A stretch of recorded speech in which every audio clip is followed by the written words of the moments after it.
So hi! Welcome and welcome back to my YouTube channel, and for today's tutorial, ituturo ko sa inyo kung paano nga ba mag-register ng Magic Data Plus 299 sa ating Smart and TNT SIM.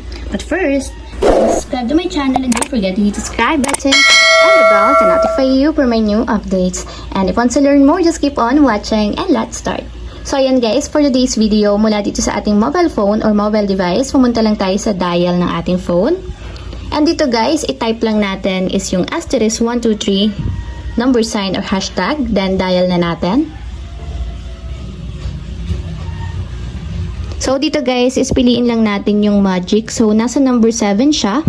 Ita-type lang natin yung number 7, then tap send. And after yan guys, syempre ang pipiliin natin dito is yung number 1 since magic data yung ating i-register. So number 1, then tap send. And dito naman guys, since nga Magic Data Plus yung i-register natin, ang kailangan natin piliin dito is yung with calls and text. Kasi yun yung purpose ng plus sa Magic Data. So, tatype lang natin yung number 5 with calls and text, then tap send. So, dito nyo na guys mapipili yung Magic Data Plus 299. So, makikita nyo, nasa number 2 siya. So, Magic Data Plus 299 is mayroong 6 GB para sa all sites, 100 minutes calls, and then 100 all net text.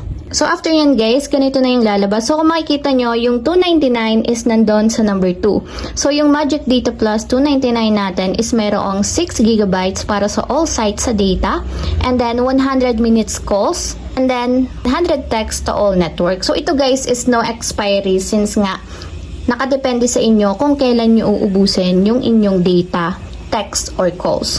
So, para ma-register natin yung Magic Data Plus 299 is i-type lang natin yung number 2 kasi nga nasa number 2 siya, and then tap send. So, ayan guys, after nyan, ita-type lang natin is yung number 1 para ma-subscribe or ma-register na tayo sa Magic Data Plus 299. So, meron tayong 6 GB Magic Data plus 100 minutes calls and 100 texts to all networks. So, no expiry siya guys. So, kapag nalagay nyo na yung number 1, tap na natin yung send. And ayan guys, ganun lang kasimple kung paano nga ba mag-register ng Magic Data Plus 299 sa Smart and TNT SIM. If you have a question, kindly comment down below and don't forget to hit the subscribe button and the bell to notify you for my new updates. And thank you for watching!